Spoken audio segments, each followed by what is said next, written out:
ഹേല guys, Pluribus from the creator of Breaking Bad എന്ന് പറഞ്ഞാണ് അവർ ഈ സീരീസിൻ്റെ പ്രൊമോഷൻ്റെ സമയത്തിലുണ്ടായ ടാഗ്ലൈൻ. പക്ഷേ ഇതിൻ്റെ ക്രിയേറ്ററായ വിൻസ് ഗില്ലിഗൻ്റെ ശരിക്കുള്ള റേഞ്ച് മനസ്സിലാക്കണമെങ്കിൽ പുള്ളിക്കാരൻ്റെ നെക്സ്റ്റ് സീരീസായ ബെറ്റർ കോൾ സോളിൻ്റെ റേറ്റിംഗ് കൂടി നമ്മൾ നോക്കണം. ബ്രേക്കിംഗ് ബാഡ് പോലത്തെ ഒരു ഐക്കോണിക് സീരീസ് എടുത്തു വെച്ചതിന് ശേഷം തൊട്ടടുത്ത് എടുക്കുമ്പോൾ സീരീസ് ആർക്കായാലും കുറച്ച് എക്സ്പെക്ടേഷൻ ഉണ്ടാവും കാണുന്ന പ്രേക്ഷകന്. പക്ഷേ ആ എക്സ്പെക്ടേഷൻ ഒട്ടും കളയാണ്ട് ബ്രേക്കിംഗ് ബാഡിൻ്റെ അതേ ലെവലിലെ മറ്റൊരു series Better Call Saul Vince Gilligan എടുത്തു വെച്ചിട്ടുണ്ടെങ്കിൽ അപ്പം നമുക്ക് മനസ്സിലാവും പുള്ളിക്കാരൻ്റെ ശരിക്കുള്ള റേഞ്ച് എന്താണെന്ന്. അങ്ങനെയുള്ള വിൻസ് ഗില്ലിഗൻ്റെ മൂന്നാമത്തെ സീരീസ്, അതിൻ്റെ ഇടയ്ക്ക് 2 സീരീസിന് ശേഷം എൽ കമീനോ എന്ന് പറയുന്ന സെയിം യൂണിവേഴ്സിറ്റി ഓഫ് സെയിം ഫ്രാഞ്ചൈസിൻ്റെ വേറൊരു സിനിമ ഇറങ്ങിയിട്ടുണ്ടായിന്, അതും നല്ല ഹിറ്റ് ഉണ്ടായത്. അതിനുശേഷം വരുന്ന മൂന്നാമത്തെ സീരീസ് ആണ് പ്ലൂരിബസ്. പക്ഷെ ബാക്കിയുള്ള 2 സീരീസ് വെച്ച് നോക്കുകയാണെങ്കിൽ ഈ സീരീസ് എന്ന് പറഞ്ഞെങ്കിൽ ഈ സീരീസിൻ്റെ ഫസ്റ്റ് സീസണിൽ ഇപ്പോൾ കുറച്ച് മിക്സഡ് റിവ്യൂസാണ് വന്നിട്ടുള്ളത്. പക്ഷേ ഈ സീരീസിൽ ശരിക്കും ലാഗ് ഉണ്ടാവും. എല്ലാവരും പറയുന്ന പോലെ ഇത് ഫസ്റ്റ് സീസണിൽ ഫുൾ വലിച്ചു നീട്ടലുണ്ടോ? നമുക്ക് നോക്കാം. മുന്നേയുള്ള 2 സീരീസുകൾ പോലെ റിയൽ ലൈഫിൽ നടക്കുന്ന സംഭവമല്ല ഈ പ്ലൂരിബസിലുള്ളത്. പ്ലൂരിബസ് എന്ന് പറഞ്ഞാൽ സ്കൈഫൈ ആണെന്ന് മുന്നേ പറഞ്ഞിട്ടുണ്ട്. പക്ഷേ എനിക്ക് ഈ സീരീസ് റിലീസ് ആവുന്നതിന് മുന്നേ ഭയങ്കര ക്യൂരിയസ് ആയിരുന്നു, എന്താണ് വിൻസ് ഗില്ലിഗൻ എടുത്തു വെക്കുന്നില്ല. കാരണം നമുക്കറിയാം ഒരു കാരണവശാലും 101% വിൻസ് ഗില്ലിഗൻ നമ്മൾ വിചാരിക്കുന്ന ഒരു സംഭവം എടുത്തു വെക്കൂല. ആസ് യൂഷ്വൽ ഒരു സാധനം നമുക്ക് എന്തായാലും കിട്ടുക എന്നുള്ളത് ഷുവർ ആയിരുന്നു. കാരണം ഞാൻ ഫസ്റ്റ് എപ്പിസോഡ് ഇറങ്ങുന്ന ഞാൻ നോർമലി ഒരു സീരീസ് കാണുള്ളൂ, ആ സീരീസിൻ്റെ എല്ലാ എപ്പിസോഡും ഇറങ്ങിയതിന് ശേഷം, അറ്റ്ലീസ്റ്റ് അത് ഇറങ്ങുന്ന ഒരു സീസണിൻ്റെ എല്ലാ എപ്പിസോഡും ഇറങ്ങിയതിന് ശേഷം മാത്രമാണ് കാണുള്ളൂ, അല്ലെങ്കിൽ ഞാൻ കണ്ടിന്യൂറ്റി നഷ്ടപ്പെടും. പക്ഷേ ഇതിൻ്റെ ഫസ്റ്റ് എപ്പിസോഡ് കാണാൻ വേണ്ടിയിട്ടുണ്ടായ ഒരു ക്യൂരിയോസിറ്റി, എനിക്കൊന്ന് മിക്ക ആളുകൾക്കും ആ ക്യൂരിയോസിറ്റി ഉണ്ടായിരുന്നില്ല.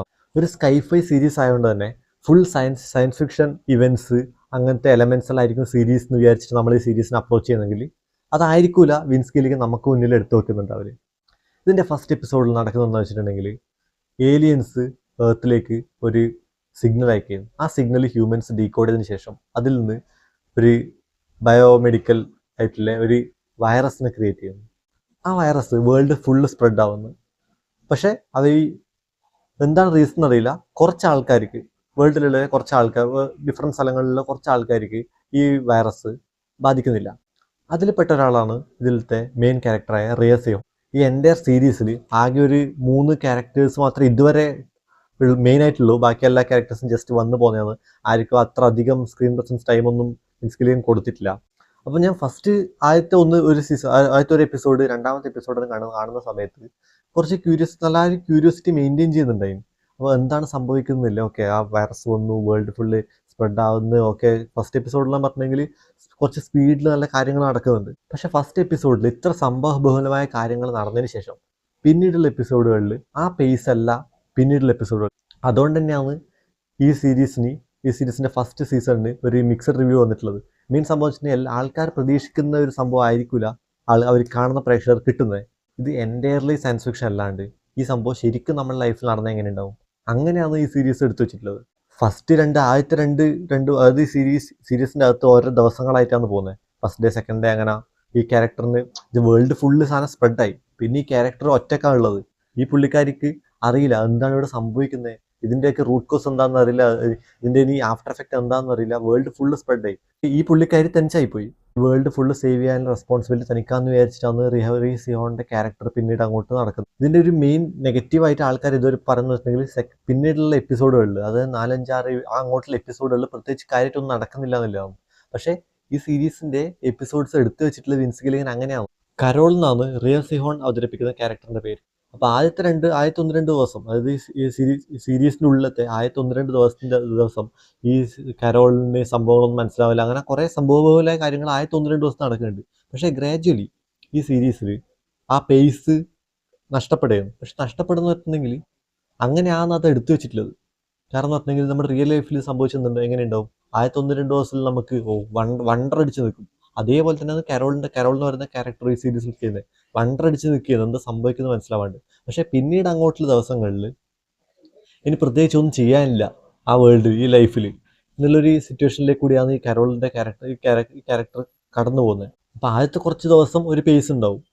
പക്ഷേ പിന്നീടുള്ള അങ്ങോട്ടുള്ള ദിവസങ്ങൾ ഒരു മാസം കഴിയുന്ന സമയത്ത് എങ്ങനെ ഉണ്ടാവും, ഇനി ഒന്നും ചെയ്യാനില്ല, ഫുള്ള് ബോറടി ആയിരിക്കും. അതേ സംഭവം തന്നെയാണ് ഈ കാണുന്ന പ്രേക്ഷകരിലേക്ക് വിൻസ് ഗില്ലിഗൻ കൺവേ ചെയ്യാൻ വേണ്ടി ട്രൈ ചെയ്യുന്നത്. അത് കൺഫേം ആയിട്ട് വർക്കായിട്ടുണ്ട്. ഈ കാണുന്ന പ്രേക്ഷകർ നമുക്കും ഇത് തന്നെയാണെന്ന് തോന്നില്ല, എന്താ സംഭവിക്കുന്നത്, പ്രത്യേകിച്ച് ഒന്നും സംഭവിക്കില്ലല്ലോ. അതേ സംഭവം തന്നെയാണ് ഈ കരോൾ എങ്ങനെ എന്താണെന്നോ കരോൾ ഫീൽ ചെയ്യുന്നത്, 30ാമത്തെ ദിവസം എങ്ങനെയാണ് കരോൾ ഫീൽ ചെയ്യുന്നത്, അത് തന്നെയാണ് കാണുന്ന പ്രേക്ഷകന് 5ാമത്തെ എപ്പിസോഡിൽ ഫീൽ ചെയ്യുന്നത്.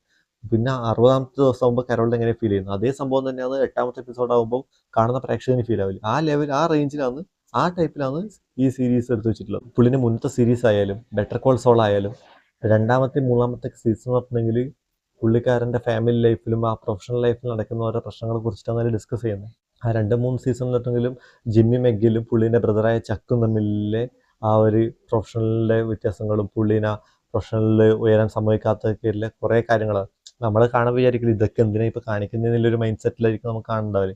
ആ ഭാഗമായിരുന്നു ആ സീരീസിൽ കുറച്ച് ലാഗ് ആയിട്ടുണ്ടായത്. പക്ഷേ ആ ലാഗിൻ്റെ ഇമ്പോർട്ടൻസ്, അത്രയും പ്രശ്നങ്ങളിലേക്ക് കൂടിയാണ് ഈ ജിമ്മി മെഗ്ഗിൽ കടന്നു വന്നിട്ടുള്ളത് എന്നുള്ളത് നമുക്ക് പിന്നീട് അങ്ങോട്ട് പുള്ളീൻ്റെ മൈൻഡ് സെറ്റ് ഡെവലപ്പ് ആവുന്ന സമയത്ത് നമുക്ക് മനസ്സിലാവില്ല.